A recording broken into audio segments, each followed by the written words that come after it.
जय हिंद दोस्तों, स्वागत है आप सभी का आपके अपने परिवार द लॉजिकल साइंस में। मैं हूं आलोक सिंह आतिश और आज के इस वीडियो सेशन में हम लोग बात करने वाले हैं group D 2018 shift wise science question discussion में 8 अक्टूबर के थर्ड शिफ्ट में पूछे गए सभी साइंस क्वेश्चन की।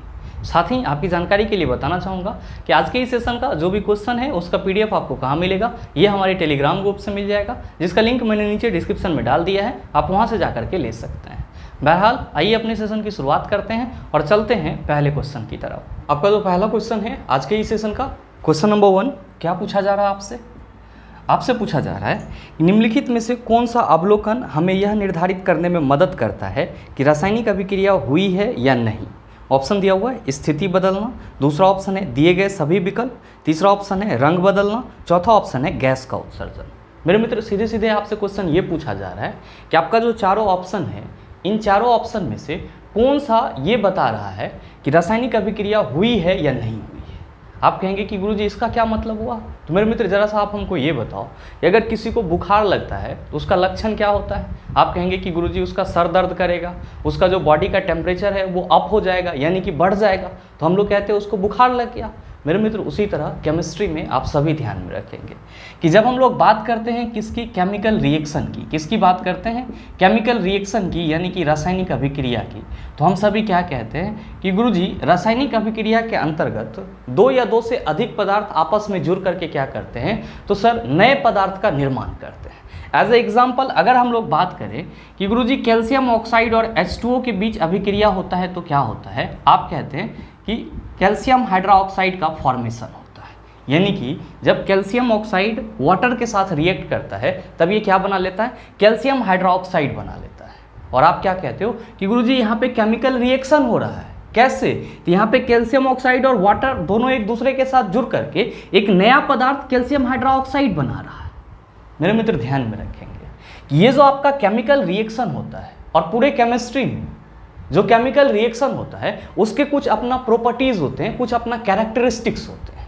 अब वो कैरेक्टरिस्टिक्स क्या होता है, तो आप सभी ध्यान में रखेंगे कि जब हम लोग बात करते हैं केमिकल रिएक्शन के लक्षण की, कि कहीं पे केमिकल रिएक्शन हो रहा है या नहीं हो रहा है, ये चीज़ हम लोग को कैसे पता चलेगा, तो आप सभी ध्यान में रखेंगे कि जो केमिकल रिएक्शन है वो जब भी होगा तो ऐसा संभव है कि क्या होगा, गैस का उत्सर्जन हो सकता है। क्या होगा, तो गैस का उत्सर्जन हो सकता है। साथ ही संभव है कि पदार्थ की अवस्था बदल जाए, पदार्थ की अवस्था बदल जाए, यानी कि अगर कोई पदार्थ सॉलिड है तो वो लिक्विड स्टेट में आ जाए, या फिर अगर कोई आपका लिक्विड है तो वो रिएक्ट करने के बाद जो है गैस में बदल जाए। तो पदार्थ की अवस्था में परिवर्तन हो सकता है। और साथ ही साथ ध्यान में रखेंगे कि अगर कहीं पे केमिकल रिएक्शन हो रही है तो क्या हो सकता है, तो ऊष्मा अवशोषित हो सकती है, ऊष्मा अवशोषित हो सकती है, अवशोषित हो सकती है, या फिर उत्सर्जित हो सकती है, या फिर उत्सर्जित हो सकती है।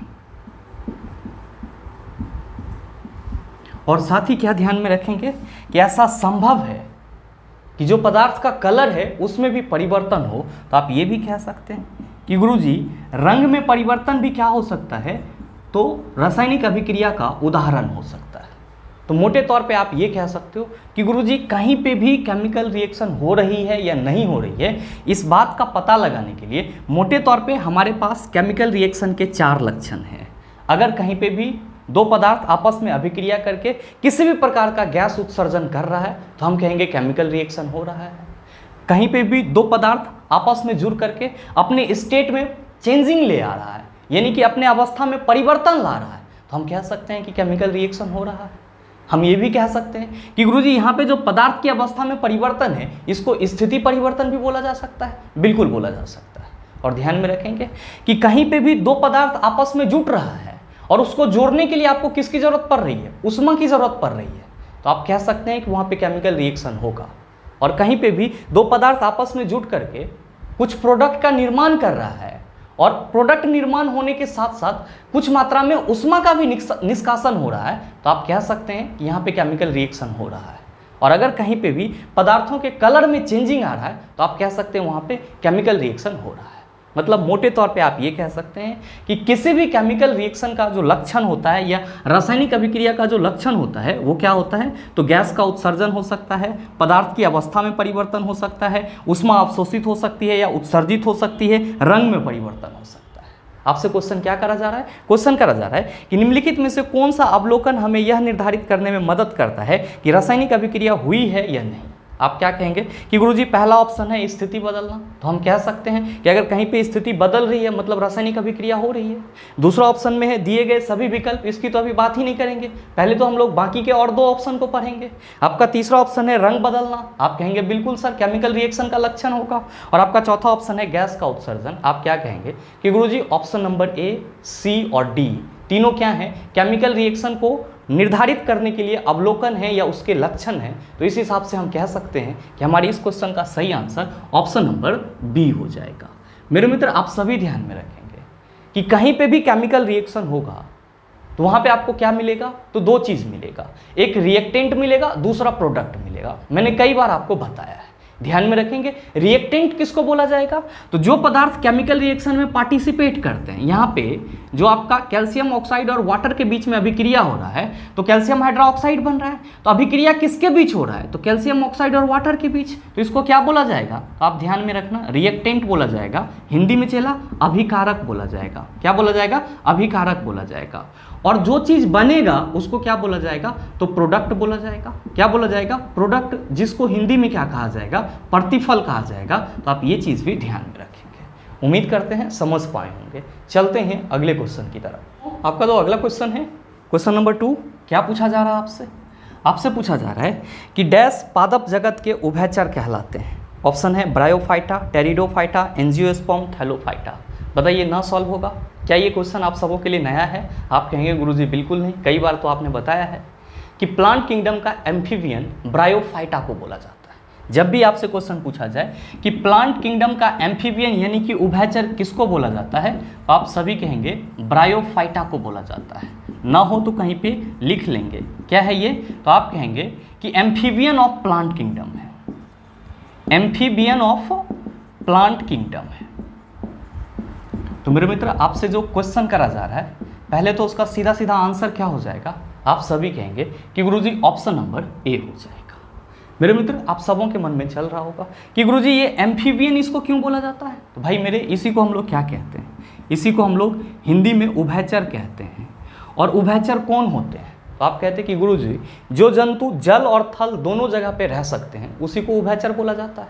यहाँ पे किसकी बात की जा रही है, तो एम्फीबियन ऑफ प्लांट किंगडम की बात की जा रही है। तो सरल शब्दों में कह सकते हैं कि जो पौधा जल और थल दोनों जगह उग सकता है उसको क्या बोला जाएगा, आप कहेंगे एम्फीबियन बोला जाएगा। और एम्फीबियन ऑफ प्लांट किंगडम किसे बोला जाता है, आप कहेंगे ब्रायोफाइटा को बोला जाता है। बहुत सारे मित्रों के मन में आ रहा होगा कि गुरुजी हमारे ऑप्शन में टेरिडोफाइटा है। मैंने कई बार बताया है कि जितने भी फॉर्म्स हैं वे सब के सब किसके उदाहरण होते हैं, टेरिडोफाइटा के उदाहरण होते हैं। आप कहेंगे गुरुजी ऑप्शन में एंजियोस्पर्म है। मेरे मित्र इसी को हम लोग क्या कहते हैं, आवृत बीजी कहते हैं। यानी कि एंजियोस्पर्म वर्ग के जो पौधे होते हैं उसका जो बीज होता है वो क्या होता है, तो सर एक लेयर से ढका हुआ रहता है। जबकि जब हम लोग जिम्नोस्पर्म की बात करते हैं तो क्या कहते हैं कि गुरुजी जिम्नोस्पर्म कुल के जो पौधे होते हैं उसके बीज के ऊपर में कोई आवरण नहीं होता है। यहाँ पे जो आपका एंजियोस्पर्म है इसको आप क्या कह सकते हैं, आवृत बीजी कह सकते हैं। आप कहेंगे कि गुरुजी ऑप्शन में थैलोफाइटा दिया हुआ है, तो कहने की कोई जरूरत नहीं है। आप सबों को मालूम है कि लाइकेन और शैवाल किसके अंतर्गत आते हैं, आप कहेंगे थैलोफाइटा के अंतर्गत आते हैं। और ध्यान में रखेंगे कि थैलोफाइटा को थैलोफाइटा क्यों बोला जाता है, क्योंकि थैलोफाइटा वर्ग के जो पौधे होते हैं उसका शरीर थैलस के रूप में होता है। और थैलोफाइटा वर्ग के जो पौधे होते हैं उसके शरीर में संवहन तंत्र विकसित नहीं होता है। तो आप ये चीज़ भी ध्यान में रखेंगे। उम्मीद करते हैं समझ पाए होंगे। चलते हैं अगले क्वेश्चन की तरफ। आपका जो अगला क्वेश्चन है, क्वेश्चन नंबर 3, क्या पूछा जा रहा है आपसे, आपसे पूछा जा रहा है कि निम्नलिखित में से कौन सा कथन सत्य है। पहला स्टेटमेंट है दृढ़ता, और कहा जा रहा है कि किसी पदार्थ द्रव का प्रति इकाई द्रव्यमान उसकी दृढ़ता कहलाता है। आप क्या कहेंगे कि गुरुजी स्टेटमेंट जो है वो पूरी तरह से गलत एक्सप्लेन किया जा रहा है। क्यों, क्योंकि दृढ़ता का मतलब होता है किसी भी पदार्थ के कठोरता से। जैसे कि बात करें इस फोन की, तो आप क्या कहेंगे कि गुरुजी इसको हम लोग दबा नहीं सकते हैं। क्यों नहीं दबा सकते, तो इसके जो अवयवी कण हैं वो आपस में बहुत ही मजबूती से बंधे हुए हैं। तो दृढ़ता का मतलब क्या हुआ, कोई भी पदार्थ कितना ज़्यादा कठोर है, लेकिन यहाँ पे एक्सप्लेनेशन तो कुछ और किया जा रहा है। आप कहेंगे पहला स्टेटमेंट गलत है। आपका दूसरा है तरलता, और कहा जा रहा है कि कोई पदार्थ जब गति कर रहा होता है उस दौरान उसके कणों की गति के कारण तरलता कहलाती है। आप क्या कहेंगे कि गुरुजी तरलता का मतलब हुआ लिक्विडिफिकेशन, या हम लोग इसको लिक्विड बोल सकते हैं समझने के लिए। और लिक्विड क्या है? तो आप कहेंगे ये पदार्थ की अवस्था है। तो जो एक्सप्लेन किया जा रहा है वो सही है, आप कहेंगे बिल्कुल गलत है। ध्यान देंगे आगे क्या कहा जा रहा है कि पदार्थ की गतिज ऊर्जा का भी कारण यही होता है। कहा जा रहा है कि पदार्थ की गतिज ऊर्जा का कारण तरलता होता है। संभव है? आप कहेंगे बिल्कुल नहीं सर, क्योंकि पदार्थ के गतिज ऊर्जा का कारण क्या होता है? तो गुरुजी पदार्थ का वेग होता है। तो आपका स्टेटमेंट ए और स्टेटमेंट बी दोनों ही क्या है? गलत है। तो सही ऑप्शन क्या होगा? तो पहले ऑप्शन में दिया हुआ है ए और बी दोनों सत्य हैं, आप कहेंगे गुरुजी ये तो गलत है। आपका दूसरा है ए और बी दोनों असत्य हैं, आप कहेंगे गुरुजी यही सही है। और इसीलिए हमारे इस क्वेश्चन का सही आंसर क्या होगा? ऑप्शन नंबर बी हो जाएगा। उम्मीद करते हैं समझ पाए होंगे। चलते हैं अगले क्वेश्चन की तरफ। आपका जो अगला क्वेश्चन है क्वेश्चन नंबर 4, क्या पूछा जा रहा है आपसे? आपसे पूछा जा रहा है कि कार्बन के डैश अपरूप में कार्बन परमाणु को फुटबॉल के आकार में व्यवस्थित किया जाता है। ऑप्शन दिया हुआ है C50, दूसरा ऑप्शन है C40, तीसरा ऑप्शन है C60, चौथा ऑप्शन है C30। मेरे मित्र आप सभी क्या कहेंगे कि गुरुजी हाल ही में आपने बताया है कि जब भी हम लोग बात करते हैं कार्बन के अपरूप की, किसकी बात करते हैं? कार्बन के अपरूप की, यानी कि एलोट्रॉप्स ऑफ कार्बन की, तो हम लोग क्या कहते हैं कि गुरुजी मुख्यतः इसके 3 अपरूप होते हैं, 3 एलोट्रॉप्स होते हैं। पहला कौन सा होता है? तो पहला होता है गुरुजी हीरा। दूसरा कौन सा होता है? तो दूसरा होता है ग्रेफाइट। और तीसरा क्या होता है? तो आप कहते हैं कि गुरुजी तीसरा होता है बकमिस्टर फुलेरीन। क्या होता है? बकमिस्टर फुलेरीन। और आप सभी क्या कहते हैं कि गुरुजी ये जो कार्बन का तीसरा अपरूप है इसकी संरचना कैसी होती है? तो फुटबॉल के तरह होती है या फिर जियोडेसिक ग्लोब के तरह होती है। कैसी होती है? फुटबॉल के तरह या फिर जियोडेसिक ग्लोब के तरह होती है। और आप सभी क्या कहते हैं कि गुरुजी कार्बन का जो ये तीसरा अपरूप बकमिस्टर फुलेरीन है इसमें कार्बन परमाणुओं की संख्या क्या होती है? सबसे ज़्यादा होती है। कितनी होती है? तो आप सभी कहते हैं कि गुरुजी कार्बन परमाणुओं की संख्या 60 होती है। और अगर हम लोग एक रेंज की बात करते हैं तो इसमें कार्बन परमाणु की संख्या 60 से लेकर के 70 तक हो सकती है। तो आपसे क्वेश्चन क्या करा जा रहा है? क्वेश्चन करा जा रहा है कि कार्बन के डैश अपरूप में कार्बन परमाणु को फुटबॉल के आकार में व्यवस्थित किया जाता है। आप कहेंगे कि कार्बन का जो तीसरा अपरूप बकमिस्टर फुलेरीन है इसका संरचना फुटबॉल के जैसा होता है, तो जाहिर सी बात है कि इसको फुटबॉल के आकार में व्यवस्थित किया जा सकता है। और इसमें कार्बन परमाणु की संख्या सबसे ज़्यादा होती है। कितनी होती है? तो गुरुजी 60 तक हो सकती है। तो आप देख लीजिए कि आपके किस ऑप्शन में C60 लिखा हुआ है। आप कहेंगे कि गुरुजी तीसरे ऑप्शन में लिखा हुआ है, तो सोचने की जरूरत ही नहीं है। सही आंसर क्या हो जाएगा? आप कहेंगे ऑप्शन नंबर C हो जाएगा। उम्मीद करते हैं समझ पाए होंगे। चलते हैं अगले क्वेश्चन की तरफ। आपका जो अगला क्वेश्चन है क्वेश्चन नंबर 5, बड़ा ही हलवा टाइप सवाल।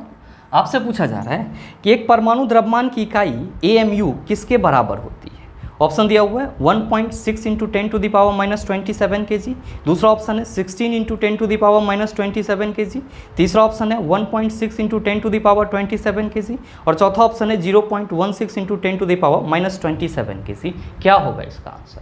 आपसे क्वेश्चन करा जा रहा है कि जो परमाणु द्रव्यमान इकाई AMU होता है, ध्यान में रखिएगा कि AMU का फुल फॉर्म क्या होता है? तो AMU का फुल फॉर्म होता है एटॉमिक मास यूनिट। क्या होता है? Atomic mass unit.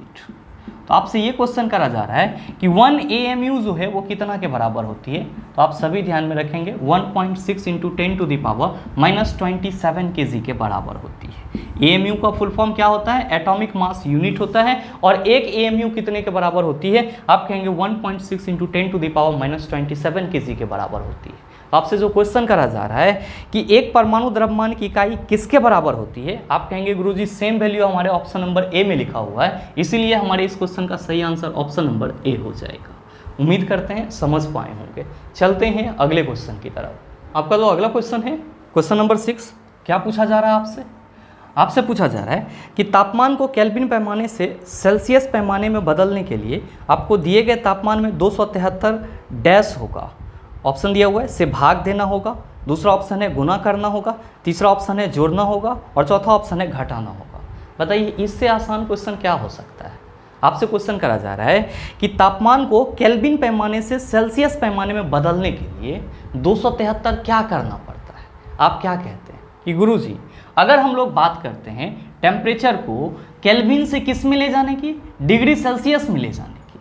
केल्विन से किस में ले जाने की, डिग्री सेल्सियस में ले जाने की। तो हम लोग क्या कहते हैं कि गुरुजी जो हमारा केल्विन का वैल्यू दिया हुआ रहता है उसमें से 273 घटा देते हैं, तो जो हमारा वैल्यू आता है वो किस में आ जाता है, तो आप कहते हैं कि गुरुजी डिग्री सेल्सियस में आ जाता है।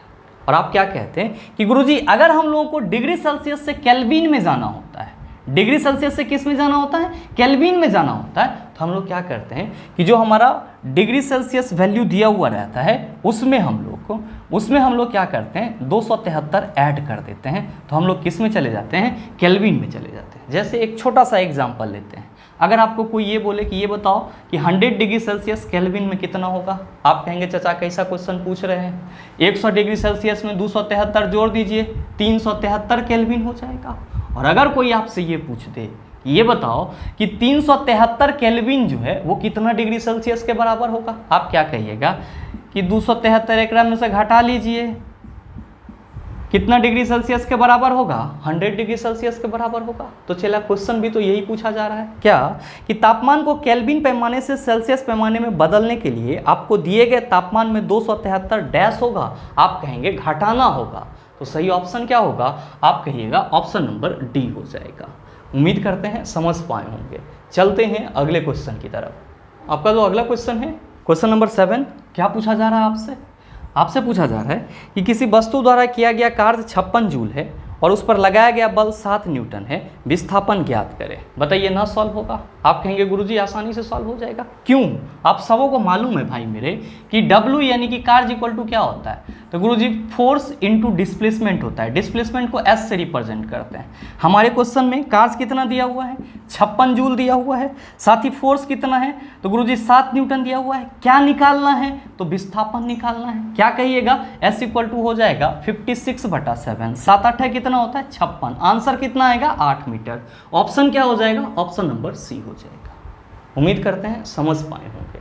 चलते हैं अगले क्वेश्चन की तरफ। आपका जो अगला क्वेश्चन है क्वेश्चन नंबर 8, क्या पूछा जा रहा है आपसे पूछा जा रहा है कि एक वस्तु 6 सेकंड में 20 मीटर और फिर 4 सेकंड में 30 मीटर दूरी तय करती है, वस्तु की औसत चाल क्या है। आप क्या कहिएगा कि गुरुजी यहाँ पे T1 है हमारा 6 सेकंड, साथ ही साथ D1 कितना है, तो आप कहेंगे कि गुरुजी 20 मीटर है, और T2 कितना है, तो गुरुजी 4 सेकंड है, और D2 आपका कितना है, तो 30 मीटर है। क्या पूछा जा रहा है आपसे पूछा जा रहा है कि एवरेज स्पीड क्या होगा। आप क्या कहिएगा कि गुरुजी average speed equal to formula होता है कुल दूरी बटा समय।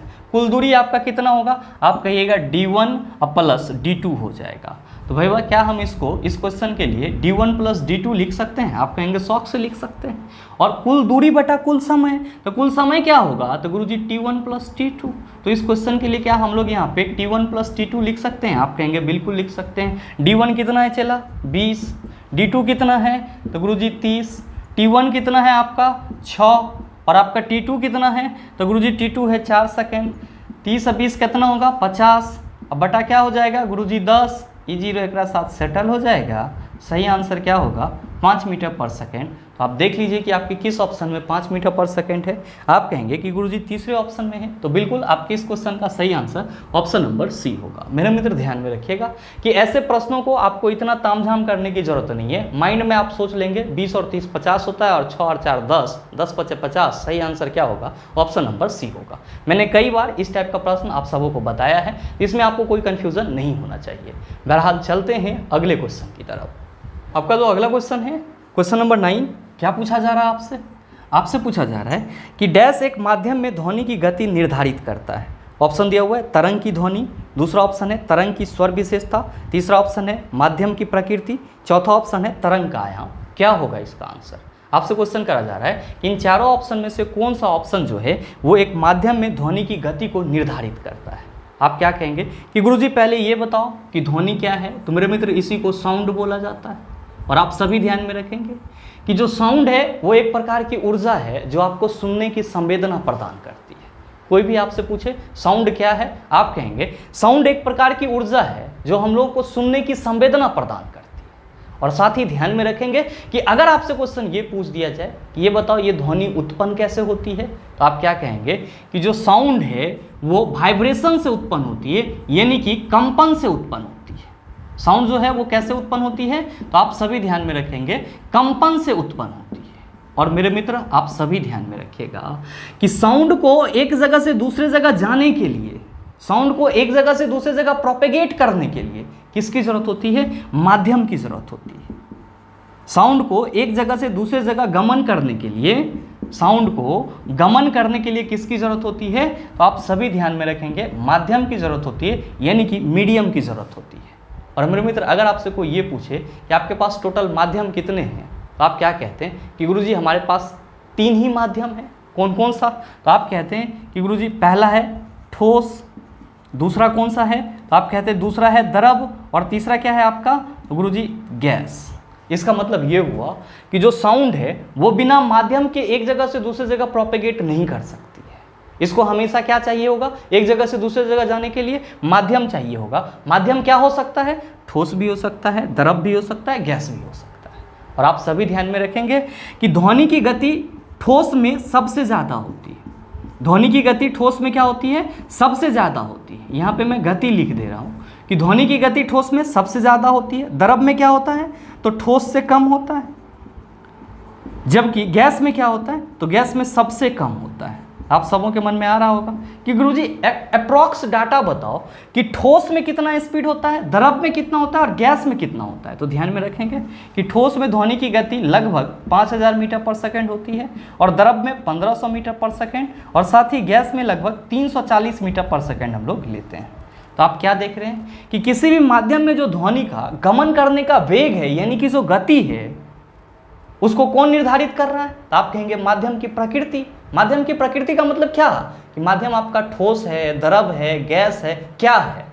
तो आप सभी क्या कहेंगे कि गुरुजी हमसे जो क्वेश्चन करा जा रहा है कि डैश एक माध्यम में ध्वनि की गति निर्धारित करता है, हम लोग हंस के कह सकते हैं कि माध्यम की प्रकृति जो है वो एक माध्यम में ध्वनि की गति को निर्धारित करता है, और इसीलिए हमारे इस क्वेश्चन का सही आंसर क्या होगा? आप कहेंगे कि गुरुजी option number C is the right answer of this question. उम्मीद करते हैं समझ पाए होंगे।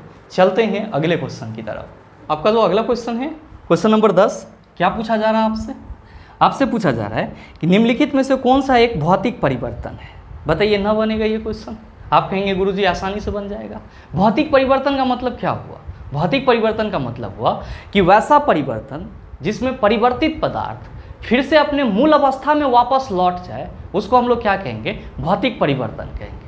और जब हम लोग रासायनिक परिवर्तन की बात करेंगे तो क्या कहेंगे कि ये वैसा परिवर्तन है जिसमें परिवर्तित पदार्थ मूल पदार्थ में नहीं वापस आ सकता है। बस ये 2 डिफरेंसेस आप सभी ध्यान में रखेंगे कि भौतिक परिवर्तन में जो हमारा परिवर्तन होगा उससे हमको फिर से मूल पदार्थ मिल सकता है, लेकिन रासायनिक परिवर्तन में जो हमारा परिवर्तन होगा उसमें हमको फिर से मूल पदार्थ नहीं मिल सकता है। आपका पहला ऑप्शन है पानी का बर्फ में परिवर्तन। आप क्या कहेंगे कि गुरुजी पानी को 1000 बार हम लोग बर्फ में जमा सकते हैं और बर्फ से हम लोग फिर क्या कर सकते हैं? पानी प्राप्त कर सकते हैं। तो यहाँ पे जो परिवर्तित पदार्थ है उसको आप मूल अवस्था में ला रहे हो, मतलब क्या हुआ कि गुरुजी पहला ऑप्शन जो है वो क्या है? तो भौतिक परिवर्तन है। आपका दूसरा ऑप्शन है मानव में शोषण। मेरे मित्र, शोषण जो आपके अंदर होती है उस दौरान क्या होता है? तो आप कहते हैं कि गुरुजी पचा हुआ ग्लूकोज जो है वो ऑक्सीकृत होकर के ऊर्जा का उत्पादन करता है, फिर से ग्लूकोज प्राप्त कर सकते हो? आप कहेंगे बिल्कुल नहीं। तो आपके शरीर में जो शोषण की प्रक्रिया हो रही है वो रासायनिक परिवर्तन। और आपका तीसरा ऑप्शन है मानव में पाचन। आप क्या कहेंगे कि गुरुजी भोजन का पचना भी रासायनिक परिवर्तन है। और चौथा ऑप्शन है दूध से दही जमना। क्या आप दही से फिर से दूध प्राप्त कर सकते हो? आप कहेंगे बिल्कुल नहीं। मतलब दूध से दही का जमना भी क्या है? रासायनिक परिवर्तन है। क्वेश्चन आपसे क्या करा जा रहा है? क्वेश्चन करा जा रहा है कि कौन सा एक भौतिक परिवर्तन है? आप कहेंगे पानी का बर्फ में परिवर्तन एक भौतिक परिवर्तन है, इसलिए हमारे इस क्वेश्चन का सही आंसर ऑप्शन नंबर ए हो जाएगा। उम्मीद करते हैं समझ पाए होंगे। चलते हैं अगले क्वेश्चन की तरफ। आपका जो अगला क्वेश्चन है, क्वेश्चन नंबर 11, बड़ा ही हलवा टाइप सवाल, और सर बड़ा ही पॉपुलर क्वेश्चन है।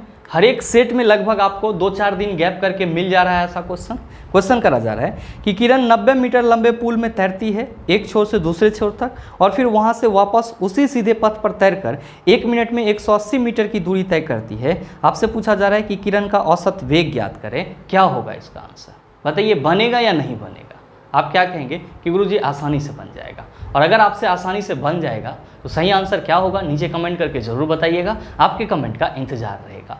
बहरहाल चलते हैं अगले क्वेश्चन की तरफ। आपका जो अगला क्वेश्चन है, क्वेश्चन नंबर 12, क्या पूछा जा रहा है आपसे? आपसे पूछा जा रहा है कि डीएनए का पूर्ण रूप डैश है। आप कहेंगे बहुत बार हम लोगों ने याद करा है, और इसका फुल फॉर्म क्या होता है? आप कहते हैं कि गुरुजी इसका फुल फॉर्म होता है डीऑक्सी राइबो न्यूक्लिक एसिड। क्या होता है इसका full form? Deoxy ribo nucleic acid. ये क्या है? तो आप कहते हैं कि गुरुजी ये अनुवांशिक पदार्थ है। ये क्या है? अनुवांशिक पदार्थ है। क्या करता है? तो गुरुजी ये माता पिता के ट्रेट्स को, लक्षण को उसके संतान में ट्रांसफर करता है।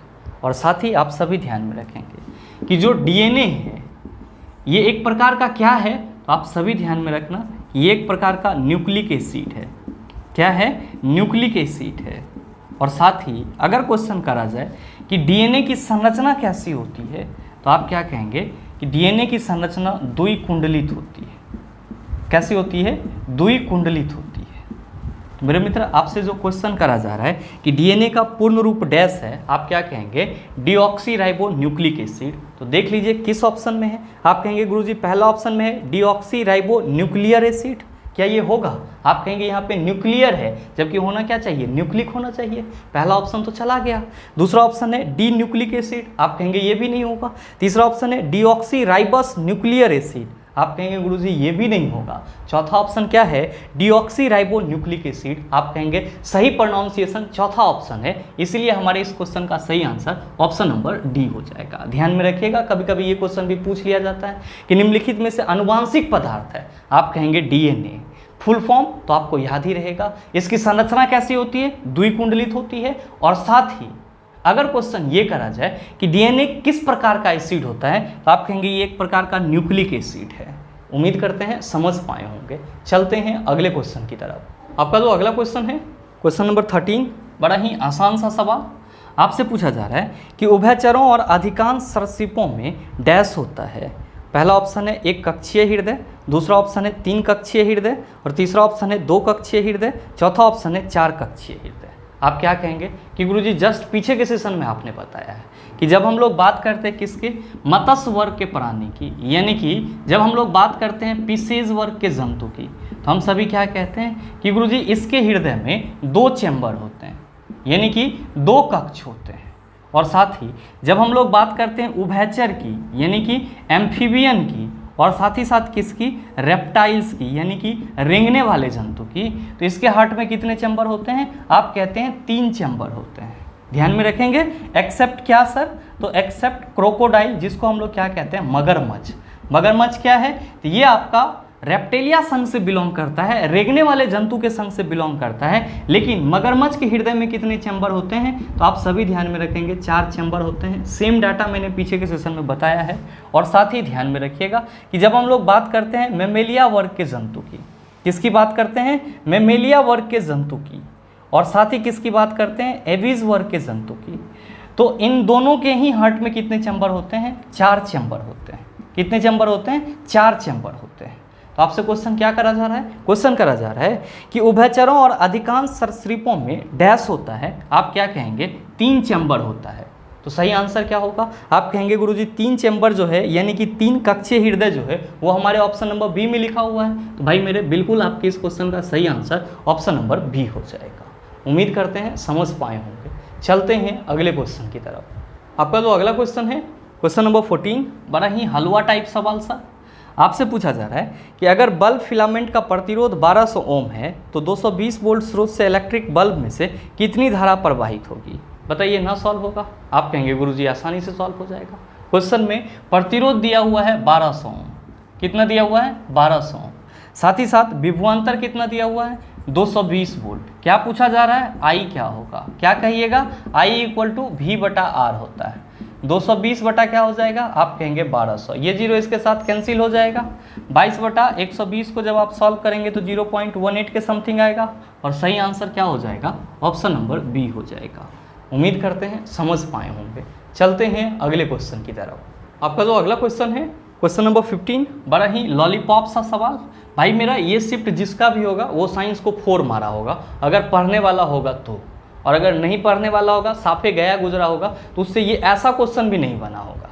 ध्यान देना सर, क्वेश्चन करा जा रहा है कि हमारे शरीर में कई अंग हैं, निम्नलिखित में से कौन सा अंग सबसे बड़ा है? आप क्या कहेंगे कि गुरुजी मानव शरीर की जो सबसे बड़ा अंग होता है वो क्या होता है? उसका त्वचा होता है। तो जो क्वेश्चन करा जा रहा है उसका सीधा सीधा आंसर क्या होगा, आप कहेंगे कि गुरुजी त्वचा हमारे ऑप्शन नंबर सी में है और इसीलिए हमारे इस क्वेश्चन का सही आंसर ऑप्शन नंबर सी हो जाएगा। तो जब भी आपसे क्वेश्चन पूछा जाए कि मानव शरीर का सबसे बड़ा अंग किसे बोला जाएगा, आप क्या कहेंगे, त्वचा को बोला जाएगा। आप कहेंगे गुरुजी ऑप्शन में तो गुर्दा दिया हुआ है, भाई मेरे इसी को हम लोग किडनी कहते हैं। और आपका नेक्स्ट है दिमाग, मेरे मित्र इसी को ब्रेन भी बोला जाता है या मस्तिष्क हम लोग बोलते हैं। और पेट तो आप सभी समझ रहे हैं, पेट के अंदर ही क्या है, तो सर बहुत सारे अलग अलग तरह के डाइजेस्टिव ट्रैक हैं जो क्या करते हैं, तो भोजन को पचाने का कार्य करते हैं।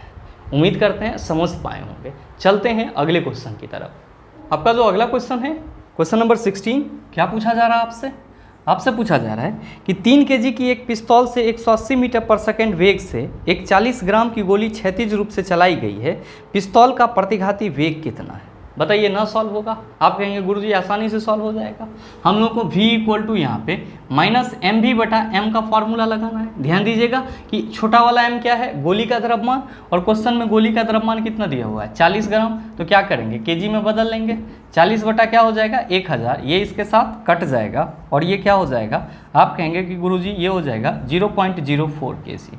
गोली का वेग कितना दिया हुआ है, तो गुरुजी 180 मीटर पर सेकेंड दिया हुआ है। और साथ ही पिस्तौल का द्रव्यमान कितना दिया हुआ है, तो पिस्तौल का द्रव्यमान आपका 3 kg है। क्या करना है, सारे वैल्यू को इसमें रख देना है। क्या लिखेंगे, -m यानी कि m के जगह 0.04 और v के जगह 180, तो लीजिए 180 यहाँ पे लिख दे रहे हैं। और नेक्स्ट आपका क्या है, तो गुरुजी बटा m है, तो क्या हो जाएगा, बटा 3 हो जाएगा। ये पॉइंट हटाएंगे, यहाँ पे क्या हो जाएगा गुरुजी 2 0 हो जाएगा और ये कैंसिल हो जाएगा। और आप क्या कहेंगे कि गुरुजी ये हो जाएगा 18 चौका 72 और 72 बटा 30। क्या हो जाएगा, 72 बटा 30। मेरे मित्र यहाँ पे माइनस साइन भी लगेगा थोड़ा सा। और इसको इजी वे में सॉल्व करने के लिए क्या करते हैं कि 72 बटा 30 को 3 गुना 10 लिख देते हैं और इसको 24 या 72 कर देते हैं। और हम लोग 24 बटा 10 को जब सॉल्व करेंगे तो क्या कहेंगे कि गुरुजी ये हो जाएगा -2.4 मीटर पर सेकेंड। तो आप देख लीजिए कि किस ऑप्शन में -2.4 मीटर पर सेकेंड लिखा हुआ है। आप कहेंगे कि गुरुजी तीसरे ऑप्शन में, तो बिल्कुल आपके इस क्वेश्चन का सही आंसर ऑप्शन नंबर सी हो जाएगा। उम्मीद करते हैं समझ पाए होंगे। चलते हैं अगले क्वेश्चन की तरफ। आपका जो अगला क्वेश्चन है क्वेश्चन नंबर 17, क्या पूछा जा रहा है आपसे? आइए दोस्तों, आपका जो अगला क्वेश्चन है क्वेश्चन नंबर 17, क्या पूछा जा रहा है आपसे पूछा जा रहा है कि विद्युत बल्ब के एक फिलामेंट द्वारा 3 मिनट में 0.8 एम्पियर की धारा खींची जाती है। परिपथ के माध्यम से प्रवाहित होने वाली आवेश डैश कूलम्ब है। ऑप्शन है 1.44, दूसरा ऑप्शन है 144, तीसरा ऑप्शन है 14.4 और चौथा ऑप्शन है 0.144। मेरे मित्र आपके इस क्वेश्चन में क्या डाटा दिया हुआ है, तो गुरुजी टाइम दिया हुआ है। कितना दिया हुआ है, 3 मिनट दिया हुआ है। साथ ही साथ विद्युत धारा दिया हुआ है कितना, 0.8 एम्पियर। आपसे क्या पूछा जा रहा है, आपसे पूछा जा रहा है कि Q इक्वल टू वाट। आप सभी क्या कहेंगे कि गुरुजी हम सबों को मालूम है कि Q इक्वल टू फार्मूला क्या होता है, IT होता है। यानी कि विद्युत धारा और समय के गुणनफल को हम लोग क्या कहते हैं, आवेश कहते हैं। और यहीं से अगर हम लोग I निकालते हैं तो क्या कहते हैं कि गुरुजी I इक्वल टू फार्मूला हो जाता है Q बटा T। तो अगर आपको ये याद है तो ये भी याद रह जाएगा। अब बाकी अगर आपके क्वेश्चन में विद्युत धारा और आवेश दिया हुआ रहे तो आप समय भी निकाल सकते हैं। कैसे, तो आप सभी कह सकते हैं कि गुरुजी T इक्वल टू हो जाएगा Q बटा I। तो ये मैंने आपको एक्स्ट्रा फैक्ट के रूप में बता दिया, आप इसका भी ख्याल रख सकते हैं। बहरहाल क्वेश्चन में विद्युत धारा कितना है, 0.8 और साथ ही साथ टाइम कितना है, तो गुरुजी 3 मिनट। ध्यान देंगे यहाँ पे 3 मिनट ना लेंगे, एक सेकेंड में चेंज करना होगा। सेकेंड में चेंज करेंगे तो क्या कहेंगे कि गुरुजी ये हो जाएगा 180 सेकेंड। तो लीजिए यहाँ पे हम लोग गुना 180 कर देते हैं, पॉइंट हटा देते हैं। चला नीचे क्या हो जाएगा 10, E0 एक साथ कैंसिल, 18 8 44 से, यानी कि कितना कूलम आवेश बहेगा, 144 कूलम। और सही आंसर क्या होगा, आप कहेंगे कि गुरुजी 144 जो है वो ऑप्शन नंबर बी में है। तो इसीलिए आपके इस क्वेश्चन का सही आंसर ऑप्शन नंबर बी हो जाएगा। उम्मीद करते हैं समझ पाए होंगे। चलते हैं अगले क्वेश्चन की तरफ। आपका जो अगला क्वेश्चन है क्वेश्चन नंबर 18, बड़ा ही आसान सा सवाल। ये भी आपसे पूछा जा रहा है कि डैश में 6 कार्बन परमाणु और 6 हाइड्रोजन परमाणु होते हैं। आप क्या कहेंगे कि गुरुजी अगर हम लोग बात करते हैं बेंजीन की, किसकी बात करते हैं, बेंजीन की, तो इसमें क्या होते हैं, तो आप कहते हैं कि गुरुजी इसका फॉर्मूला C6H6 होता है, तो हम ये कह सकते हैं कि इसमें 6 कार्बन होता है और 6 हाइड्रोजन होता है। तो आपसे जो क्वेश्चन करा जा रहा है कि डैश में 6 कार्बन परमाणु और 6 हाइड्रोजन परमाणु होते हैं, आप सीधे सीधे क्या कहेंगे कि गुरुजी बेंजीन की। तो सही आंसर क्या होगा? ऑप्शन नंबर सी हो जाएगा। मेरे मित्र ध्यान में रखेंगे कि अगर हम लोग बेंजीन के स्ट्रक्चर की बात करते हैं, किसकी बात करते हैं? बेंजीन के स्ट्रक्चर की, तो कुछ इस तरह से होता है, कुछ इस तरह से होता है। और ध्यान में रखेंगे कि बेंजीन में जो कार्बन कार्बन आपस में जुटे हुए रहते हैं, तो सर आपको सिंगल बॉन्ड के बाद क्या मिलेगा? डबल बॉन्ड मिलेगा। सिंगल बॉन्ड के बाद आपको क्या मिलेगा? डबल बॉन्ड मिलेगा। और मेरे मित्र ध्यान देंगे, यहीं पे अगर हम लोग हाइड्रोजन लगाते चले जाएंगे, यहीं पे क्या करेंगे? हाइड्रोजन लगाते चले जाएंगे, ये हमारा क्या हो जाएगा? बेंजीन का स्ट्रक्चर हो जाएगा। क्या हो जाएगा? बेंजीन का स्ट्रक्चर हो जाएगा। और देख रहे हैं क्या कि यहाँ पे 2 कार्बन के बीच में क्या है? तो गुरुजी डबल बॉन्ड। और फिर क्या है? तो गुरुजी सिंगल बॉन्ड। फिर यहाँ पे क्या है? Double bond. यहाँ पे क्या है? तो गुरुजी डबल बॉन्ड। यहाँ पे सिंगल, और यहाँ पे क्या है? सिंगल। मतलब ये हुआ कि बेंजीन में टोटल कितने कितने सिंगल और डबल बॉन्ड होते हैं? तो आप कहेंगे कि गुरुजी बेंजीन में सिंगल बॉन्ड जो है वो 3 होता है, और डबल बॉन्ड भी कितना होता है? तो आप कहेंगे कि गुरुजी डबल बॉन्ड भी 3 ही होता है। तो आप सभी हमेशा ध्यान में रखेंगे कि बेंजीन जो आपका क्या है? एक साइक्लिक हाइड्रोकार्बन है, चक्रीय हाइड्रोकार्बन है, जिसमें क्या होता है? तो 3 सिंगल बॉन्ड होते हैं, 3 डबल बॉन्ड होते हैं, और टोटल कार्बन 6 और टोटल हाइड्रोजन कितना होता है? 6 होता है। उम्मीद करते हैं समझ पाए होंगे। चलते हैं अगले क्वेश्चन की तरफ। आपका जो अगला क्वेश्चन है, क्वेश्चन नंबर 19, बड़ा ही हलवा टाइप सवाल, और इसी सेशन में मैंने आपको इस क्वेश्चन का आंसर बताया है। आपसे पूछा जा रहा है कि ध्वनि डैश के कारण उत्पन्न होती है, और आंसर आप सबों के ऊपर छोड़ रहा हूँ। सही आंसर क्या होगा नीचे कमेंट करके जरूर बताइएगा। अभी जस्ट आप सबों ने हमारे साथ डिस्कस करा है। बहरहाल चलते हैं अगले क्वेश्चन की तरफ। आपका जो अगला क्वेश्चन है, क्वेश्चन नंबर 20, क्या पूछा जा रहा है आपसे? आपसे पूछा जा रहा है कि किसी वस्तु पर किया गया कार्य निर्भर करता है। पहला ऑप्शन है विस्थापन पर, दूसरा ऑप्शन है बल और विस्थापन के बीच कोण पर, तीसरा ऑप्शन है प्रयुक्त बल पर, और चौथा ऑप्शन है वस्तु के द्रव्यमान पर। और फिर कहा जा रहा है कि इनमें से क्या सही है? पहला ऑप्शन है बी, सी और डी, दूसरा ऑप्शन है ए, बी और डी, तीसरा ऑप्शन है ए, सी और डी, और चौथा ऑप्शन है ए, बी और सी। क्या होगा सही आंसर? आप क्या कहेंगे कि गुरुजी 1000 बार हम लोगों ने रटा है कि अगर हमारे क्वेश्चन में सिर्फ बल और विस्थापन दिया हुआ है, तब हम लोग किया गया कार्य कैसे निकालते हैं? तो W = FS से निकालते हैं।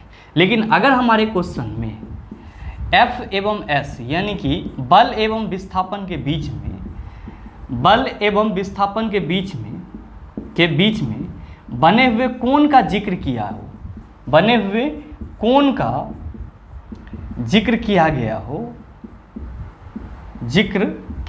हो, तो हम लोग क्या कहते हैं? हम लोग कहते हैं कि गुरुजी तब जो कार्य के लिए फॉर्मूला हो जाता है वो हो जाता है W = FS cos थीटा। इसका मतलब क्या हुआ चला? इसका मतलब हुआ कि जो किया गया कार्य होता है वो प्रयुक्त बल पे तो डिपेंड करता ही करता है, साथ ही साथ विस्थापन पे भी डिपेंड करता है, और बल और विस्थापन के बीच में जो कोण होते हैं उस पर भी डिपेंड करता है। तो आपसे जो क्वेश्चन करा जा रहा है उसका सही आंसर क्या होगा? आप कहेंगे गुरुजी अगर सही आंसर की बात करेंगे तो ऑप्शन ए भी सही है, ऑप्शन बी भी सही है, और ऑप्शन सी भी सही है। तो आप देख लीजिए नीचे कि आपके किस ऑप्शन में ऑप्शन ए, बी और सी की बात की जा रही है। आप कहेंगे गुरुजी चौथे ऑप्शन में, तो बिल्कुल आपके इस क्वेश्चन का सही आंसर क्या होगा? ऑप्शन नंबर डी हो जाएगा। उम्मीद करते हैं समझ पाए होंगे। चलते हैं अगले क्वेश्चन की तरफ। आपका जो अगला क्वेश्चन है, क्वेश्चन नंबर 21, बड़ा ही हलवा टाइप सवाल। आपसे पूछा जा रहा है कि 15 kg द्रव्यमान की एक वस्तु 7 मीटर पर सेकंड के एक समान वेग से गति कर रही है, उस वस्तु की गतिज ऊर्जा कितनी है? बताइए ना सॉल्व होगा? आप कहेंगे गुरुजी आसानी से सॉल्व हो जाएगा। हम लोग क्या करेंगे? यहाँ पे काइनेटिक एनर्जी का फॉर्मूला लगाएंगे। क्या होता है? ½ mv² होता है। हाफ तो हमारा हाफ ही रहेगा सर। मास कितना हो जाएगा? 15 kg, और वेग कितना है? 7 मीटर पर सेकंड स्क्वायर। तो मेरे मित्र 7 × 7 हो जाएगा। आप इसको सॉल्व कर लीजिएगा, और सॉल्व करेंगे तो ये कितना आएगा? तो सर आपके ऑप्शन नंबर सी में जो वैल्यू दिया हुआ है 367.5, ये इतना ही आ जाएगा। आपके इस क्वेश्चन का सही आंसर ऑप्शन नंबर सी हो जाएगा। अभी गुना भाग कर लीजिएगा सर, इसमें कोई दिक्कत नहीं होना चाहिए। 7.5 गुना क्या हो जाएगा? तो गुरुजी 15 हो जाएगा।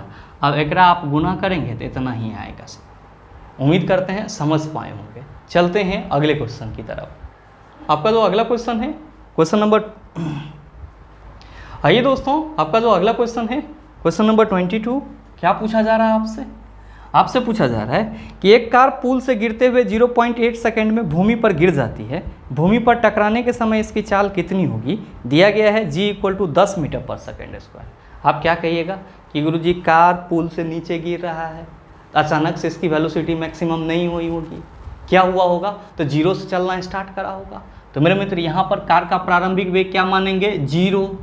जी का वैल्यू कितना लेना है? 10 मीटर पर सेकंड स्क्वायर। कितना टाइम लग रहा है सर गिरने में? 0.8 सेकंड का।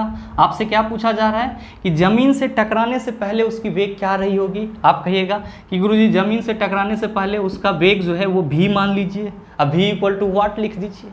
ध्यान देंगे आप क्या कहते हैं कि गुरुजी फार्मूला होता है v = u + gt। कब? जब कोई वस्तु ऊपर से नीचे गिर रहा होता है। और आप क्या कहिएगा कि गुरुजी हमरा v निकालना है, जबकि आपका प्रारंभिक वेग क्या है? 0। आप कहिएगा गुरुजी यहाँ पे 0 रखियो दीजिएगा तो कोई फर्क पड़ने वाला न है। एकरा से बढ़िया यहाँ पे लिख दीजिए कि चूंकि u = 0 इसीलिए v = क्या हो जाएगा? आप कहेंगे gt। और मेरे मित्र यहाँ पे जो v = gt है तो g का वैल्यू कितना है? 10 मीटर पर सेकंड स्क्वायर। t कितना है? 0.8। पॉइंट हटा दीजिए, नीचे 10 आएगा, ये इसके साथ कट जाएगा। क्या कहिएगा कि गुरुजी जमीन से टकराने से पहले जो उसकी वेग रही होगी वो कितनी होगी? 8 मीटर पर सेकंड। तो देख लीजिए कि किस ऑप्शन में 8 मीटर पर सेकंड है। आप कहेंगे कि गुरुजी 8 मीटर पर सेकंड जो है वो हमारे दूसरे ऑप्शन में है। तो भाई मेरे आपके इस क्वेश्चन का सही आंसर ऑप्शन नंबर बी हो जाएगा। उम्मीद करते हैं समझ पाए होंगे। चलते हैं अगले क्वेश्चन की तरफ। आपका जो अगला क्वेश्चन है क्वेश्चन नंबर 23, बड़ा ही हलवा टाइप सवाल सर।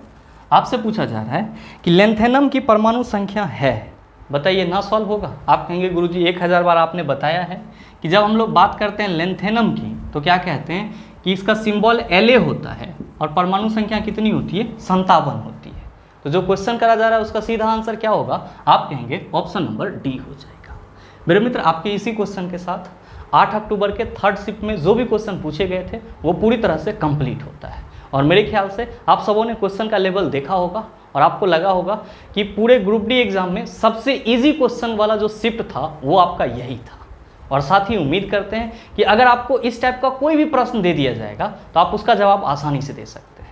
और हाँ, उम्मीद ये भी करते हैं कि ये वीडियो आपको अच्छा लगा होगा। अगर आपको वीडियो अच्छा लगा तो वीडियो को लाइक कीजिएगा, ज़्यादा से ज़्यादा शेयर कीजिएगा। और हाँ, अगर आप चैनल पे नए हैं तो सब्सक्राइब करके बेल आइकन दबा लीजिएगा ताकि इस तरह के एग्जाम रिलेवेंट वीडियो का नोटिफिकेशन सबसे पहले आपके पास पहुँचे और आप उसको सबसे पहले देख पाओ।